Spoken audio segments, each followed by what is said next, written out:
The storm had passed, leaving the forest glazed with a thin shimmer of frost that caught the early dawn like silver breath. The ranger's boots sank into mud soft as bruised skin, the air thick with the scent of pine and something older, something wild.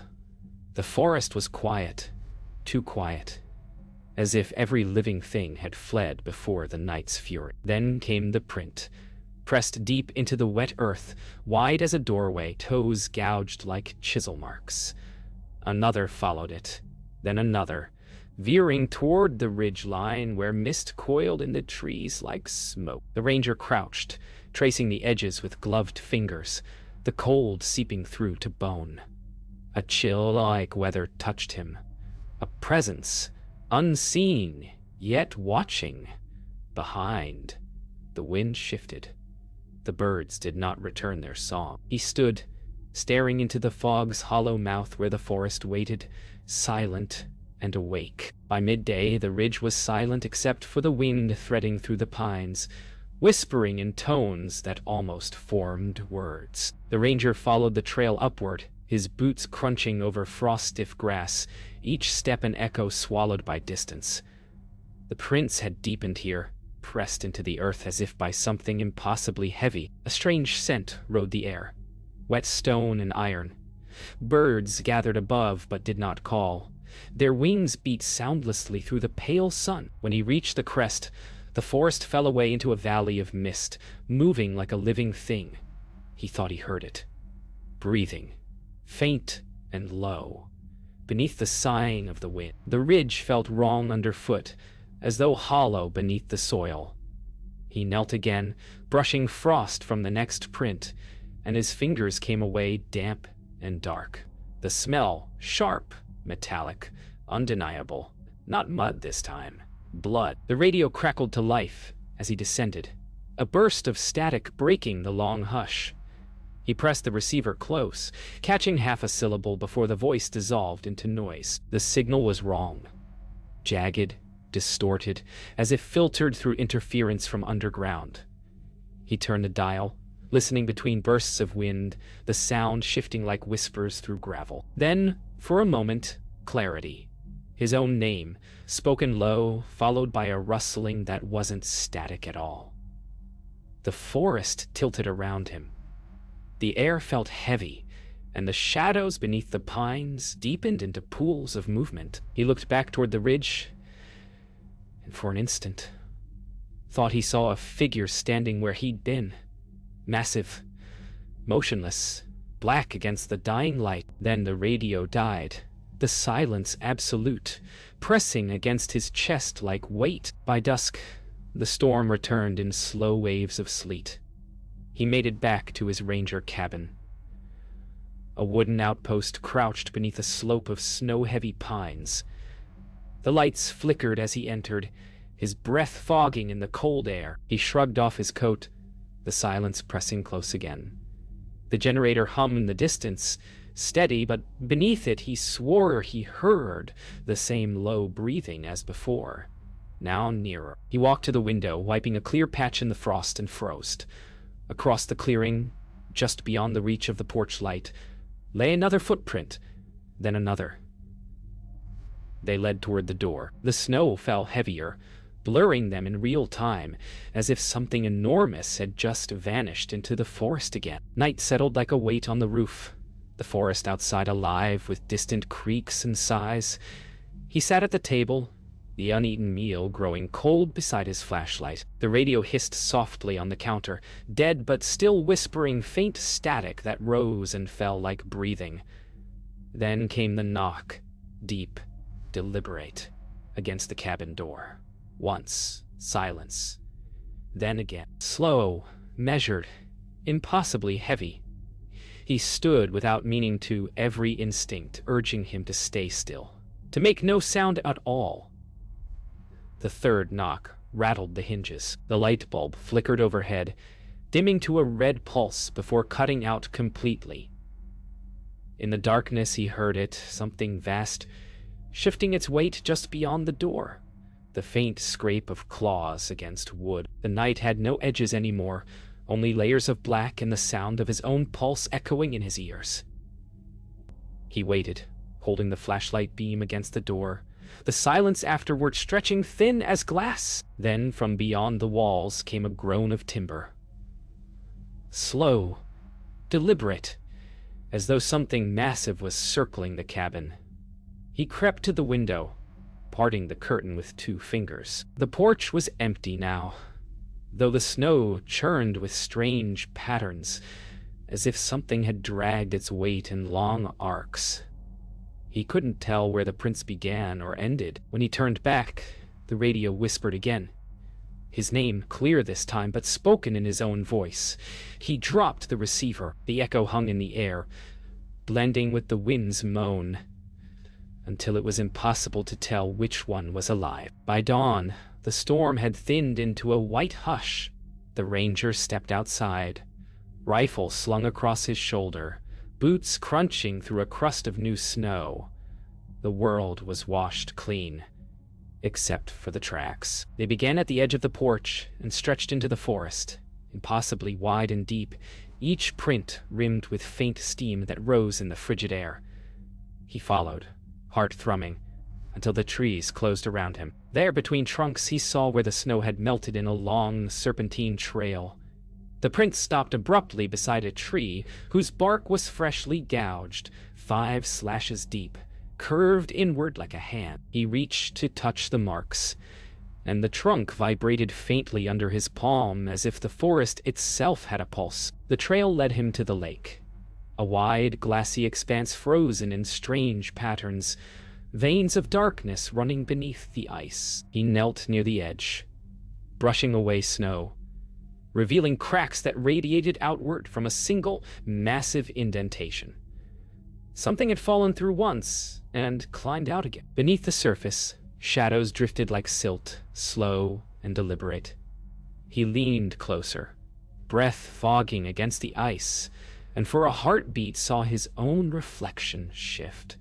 Taller, broader, eyes hollow and raw. The sound that followed came from beneath. A dull thud, then another, echoing through the ice like muffled thunder. He stepped back, gun raised, just as the surface flexed outward beneath his feet, and the cracking began. He made it back to the cabin just as the sky bruised into twilight again. The radio had begun hissing long before he reached it, spilling static that ebbed and swelled with unnatural rhythm. When he lifted the receiver, the voice that answered was neither male nor female. Just a cadence that mimicked speech, repeating a phrase in distorted tones. His name again, then something else beneath it. Words layered backward, pulsing like a heartbeat through the static. He turned it off, but the whisper persisted, seeping through the floorboards, the walls, the cold metal of the stove. Somewhere in that sound, he realized, there was breathing. Not mechanical. Not human. Night again, though he hadn't slept. The forest shimmered under a weak moon, the snow reflecting pale blue light across the clearing. He stood at the window, rifle in hand, scanning the tree line. The woods were perfectly still, until something stepped between the trees. Too tall, too slow, its outline warped by distance and haze. He couldn't make out features, only the breadth of it, and the way its shoulders swayed, deliberate, unhurried. It stopped halfway into the open, facing the cabin. For a long moment, it didn't move. Then, with a sound like cracking ice, it turned and vanished into the dark, leaving only silence, and one new print steaming in the snow where it had stood. The next morning brought no peace, only the kind of daylight that feels colder than night. He drove to the main ranger station 20 miles north, the forest unfolding like an endless white labyrinth around him. When he arrived, the lot was empty. No tire tracks, no footprints, no sound except the engine's idle hum. Inside, the radios were dead. Coffee cups frozen solid on desks. Papers scattered as if caught mid-motion. He called out, his voice echoing too long in the narrow halls. A door creaked open at the far end, but no one answered. The wind outside howled through broken seals, sounding almost like words. As he turned to leave, the mainline phone rang once. A sharp, metallic sound that froze him in place, and then silence again, deep enough to hear his own heartbeat. He left the station and followed the narrow mountain road home, snow falling harder now, thick enough to erase the world beyond the windshield. The wipers struggled against ice. The radio flickered once, then crackled with faint, rhythmic static. Not random this time, but deliberate, like breath drawn through teeth. Ahead, something crossed the road. A fleeting mass, darker than the forest behind it, moving on all fours before rising, impossibly tall. The truck's headlights caught only fragments. Skin like bark, limbs too long, a face hidden in steam. He slammed the brakes, skidding sideways into the drift. When he looked up, the road was empty again. Snow undisturbed. Only the smell lingered. Wet iron and ash. By dusk, he reached his cabin again. The footprints had returned, not approaching, but circling. He could trace their looping path around the clearing, each one pressed deep into the snow as if made deliberately, like a warning. The pattern drew tighter the closer they came to the cabin walls. He walked the perimeter, rifle ready, the snow crunching beneath him in uneven rhythm. Once, he thought he saw movement inside one of the prints, steam curling upward as though the earth itself breathed. When he completed the circle, he realized it wasn't complete at all. A new track had appeared behind him, half-formed, still sinking. Murder's sea wharf. That night the sound came again, not from the door this time, but from beneath the floorboards. A hollow knock, slow and deliberate, like the echo of his own heartbeat. He crouched, ear close to the planks, listening. Between knocks came faint scraping, as though something huge and patient were dragging itself closer from below. The air grew thick, the smell of wet soil seeping through the gaps. He reached for his flashlight just as a deep thud shook the cabin, dust spilling from the ceiling. Then, silence. The kind of silence that hums, alive, watching, waiting. He backed toward the door, breath shallow, realizing that whatever was outside had found a way in. Sometime before dawn, exhaustion dragged him into uneasy stillness. He sat by the window, rifle across his lap, staring into the snow until the world blurred. Then, movement. A shape materialized from the mist, walking upright through the clearing, slow and certain. It stopped near the edge of the porch, its head tilting as though listening. The window frosted between them. Then came the whisper, muffled through the glass but unmistakable. His name, spoken in his own voice again, followed by breath heavy enough to fog the pain from outside. He didn't move, didn't blink. When he finally lifted his eyes, the shape was gone, but the frost on the glass spelled out one word before melting away. Home. By morning the storm had eased, but the world felt hollow, as if something had drained the sound from it. The ranger followed the tracks again, though part of him knew he shouldn't. They wound behind the cabin, cutting through the pine grove to a clearing he'd never seen before.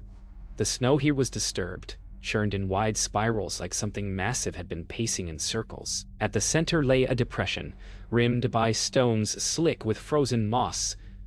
An old pit, half collapsed, breathing faint clouds of steam into the air. He approached, crouching low. From inside came a faint sound, dripping water, a sigh, then a whisper too soft to decipher. The edges crumbled as he leaned closer, revealing dark soil beneath the frost, and something pale shifting just below it. He returned with rope, lantern, and courage stolen from exhaustion. Anchoring the line to a pine root, he lowered himself into the pit. The air changed instantly. Warmer, thicker, saturated with the scent of damp stone and rot. His boots met soft ground.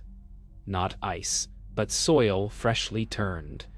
The walls shimmered with moisture, clawed in long arcs, like something had dug its way out. The sound grew louder down there. Rhythmic, steady, like breath echoing through a throat too wide for any human. He raised the lantern, its flame trembling. The light touched something wet and pale, pressed into the dirt wall. A handprint, massive, inhuman, and still dripping. The pit widened into a cavern, its ceiling lost in shadow. The lantern's light revealed fragments scattered across the ground. Torn fabric, metal tags, something that might once have been bone. The walls pulsed faintly, as if breathing. He crouched beside one of the prints embedded in the soil, tracing the depth of it with trembling fingers. It was warm. The air vibrated, a slow, rising sound that wasn't a growl, wasn't a voice, but something between. The flame in the lantern flickered blue, bending toward a tunnel at the far end. A shadow moved there, slow and deliberate, not coming closer, just waiting. He turned to flee, rope in hand, but the whisper came again. Not from behind, but from everywhere at once, vibrating through the soil and stone. His name, spoken in dozens of voices overlapping, each slightly off, each wrong. The air shivered with them, cold, brushing his neck like fingertips. He ran, the lanterns swinging wild arcs of light across the walls. The voices followed, rising into a chorus that became a single low note, deep enough to rattle his ribs. When he reached the pit wall, the rope was gone, pulled taut into the earth. He looked up, lantern trembling, and saw prints, human, leading downward into the darkness from where he'd come. His own. The tunnel narrowed until he was crawling, lantern held before him, every breath clouding the air with panic. The sound of wind. No. Breath. Pulsed from ahead, drawn through a space too vast to see. The walls widened suddenly, and the ground sloped downward into a pit of black ice. In its center rose a shape. A mass of roots, bones, and sinew coiled together like the forest's heart turned inside out. It shuddered once, then stilled. When the lantern light touched it, the thing opened. Not eyes, not mouth. Something older. Something that remembered hunger. The whisper came again, soft and clear this time. It followed you home. He didn't remember climbing out. Only the cold, and the sudden brilliance of snow stabbing his eyes when he stumbled into daylight. The pit behind him smoked faintly, its edges now sealed by a crust of new frost, as though it had never opened. The forest was utterly still. No birds, no wind, just the whisper of his boots crunching toward the cabin. Everything felt misplaced. The trees too close, the shadows too long, his breath echoing back at him a half-beat late. When he reached the porch, the door stood ajar, snow drifting in across the floorboards. Inside, the lantern still burned, but he had taken it with him into the pit. Its flame swayed once, as if acknowledging him, before guttering out. The cabin was wrong. The furniture stood where he'd left it, but everything had shifted somehow. The air thicker, heavier. His boots left no prints on the floor. The radio was silent, but warm to the touch. He caught movement in the window glass and turned sharply, but nothing was there. He lifted his rifle, the wood slick with frost. Then he noticed it, a reflection that lagged behind his motion by seconds, mirroring him too slowly, as though remembering. When he blinked, it blinked later. When he whispered, "Who's there?" The reflection's mouth didn't move at all.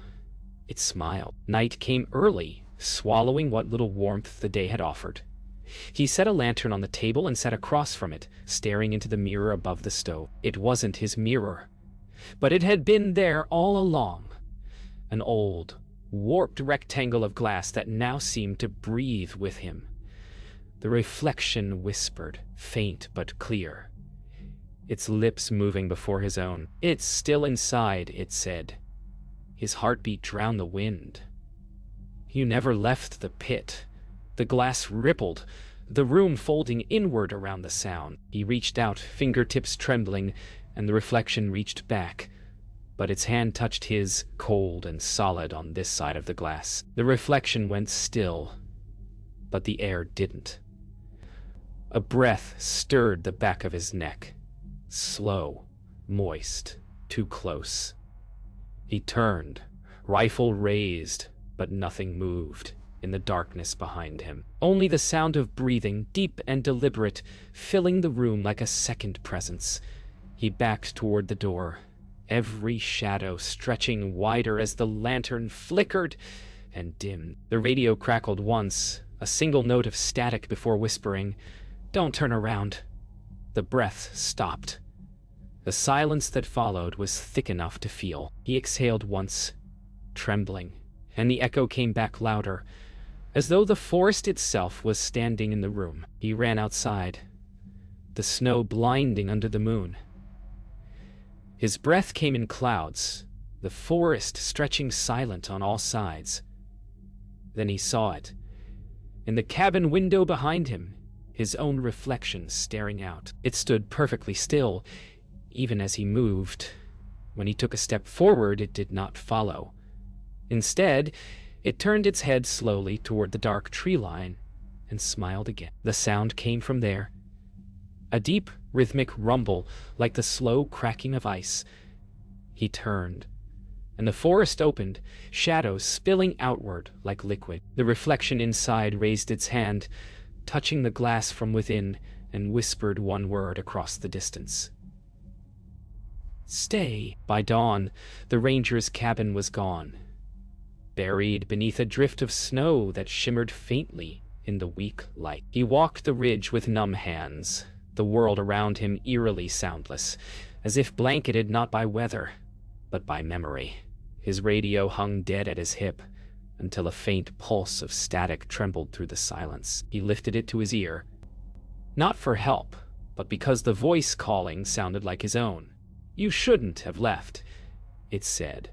The wind rose then, scattering snow into spirals, each one moving against the storm's direction. Far below, in the white expanse, his cabin reappeared, not as it had been, but older, blackened, and smoking faintly from the chimney. He descended through knee-deep snow, each step muffled as though the world had grown thick around him.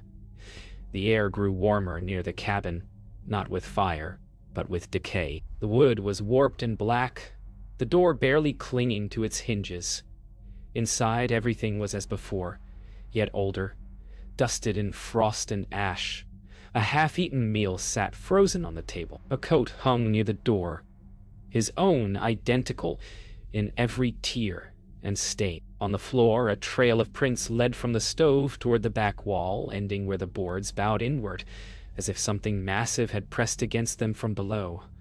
He whispered his own name without meaning to. The echo came back wrong, slower, drawn out like a sigh. At the center of the cabin, beneath the warped floorboards, he found ice, thick, translucent, pulsing faintly with light from within. He struck it once with his boot, and sound rippled through the ground like a drum. The glow brightened, revealing something encased beneath. Not a corpse, but a shape.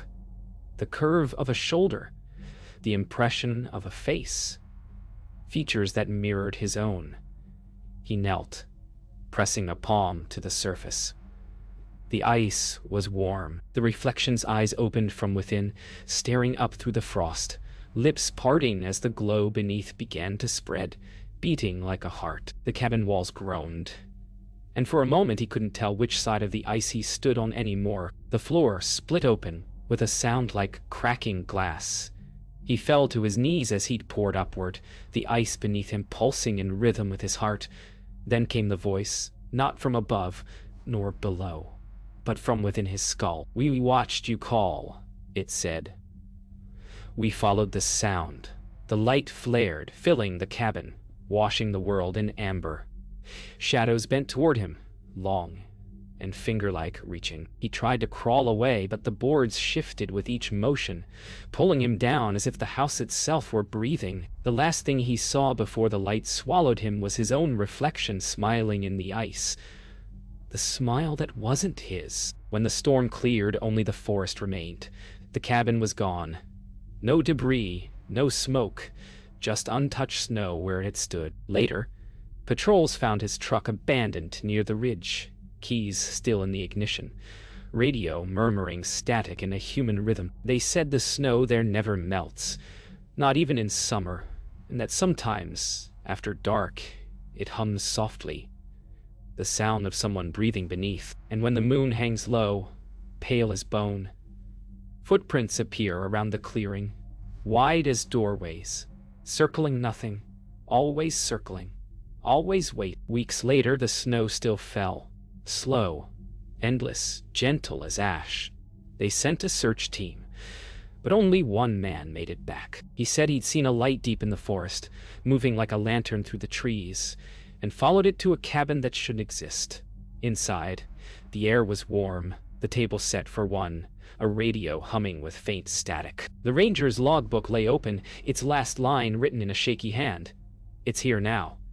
The man swore he heard footsteps upstairs, slow and deliberate, though no stairs led higher. When he turned to leave, his own footprints had already filled with snow, as though something else was walking in them. He picked up the lantern from the table, the same model issued to park rangers years ago, initials carved faintly into its base.